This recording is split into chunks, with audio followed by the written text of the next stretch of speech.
All right, so how Sweet Baby Ray's actually got started was my uncle, Uncle Dave, was working at a pharmaceutical company filling prescriptions for nursing homes, and he was challenged to enter the Mike Royko Ribfest.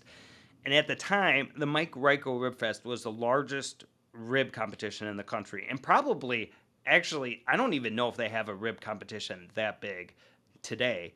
There was over 700 contestants there, which kind of is mind-boggling. But they ended up there. They did it a couple years, and then like the second or third year they did it, they ended up winning second place out of 700 contestants. And my uncle pretty much decided that he was going to quit his real regular full-time job and start selling the sauce. So they actually bottled the sauce. My dad made the recipe.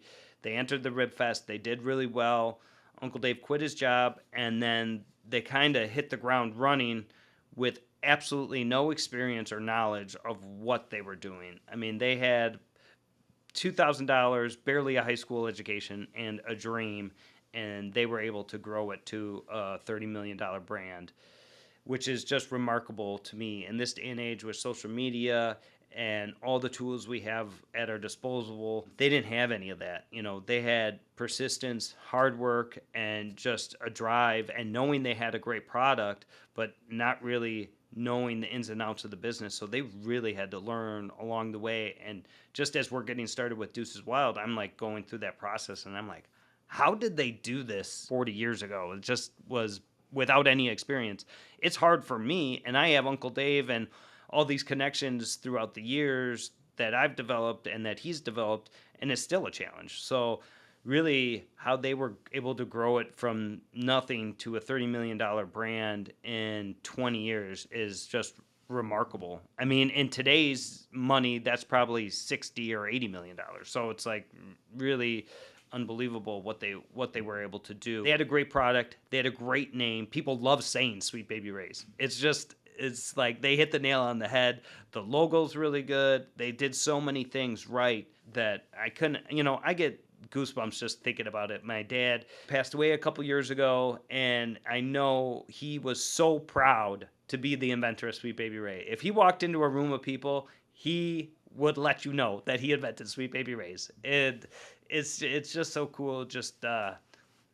Just makes me happy thinking about that, and like thinking, everyone's got their own challenges. My dad had a lot of challenges, especially at the end of his life, but remembering the good times is really important. And he was so proud, and he'd be so proud of everything we're doing now with the catering business is going so well, and how we're starting Duce's Wild and everything we're doing online. I know we had just barely started doing what we're doing now with everything on TikTok and Instagram. So he got to see a little bit of that, but he would just be blown away, I'm sure. Yeah, that's how Sweet Baby Ray's got started. And what made it work was, I think it was the word of mouth that really took off with Sweet Baby Ray's. It was everything that Uncle Dave and Mike O'Brien really put into place on the marketing side, which is interesting to me because like retail marketing is not how you and I think about marketing. Marketing for us is like, get your name out there, social media, radio ads, billboards and stuff like that. On the retail space, it's called in-store marketing,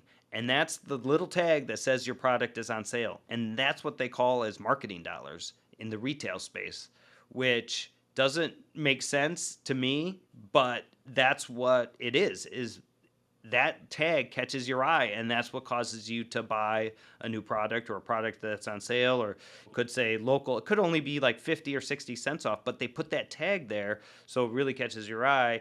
And this is day and age market. You probably noticed with stuff you buy. I know, take Starbucks coffee, for instance. It's $12.99 is the regular price for a little bag, which is crazy.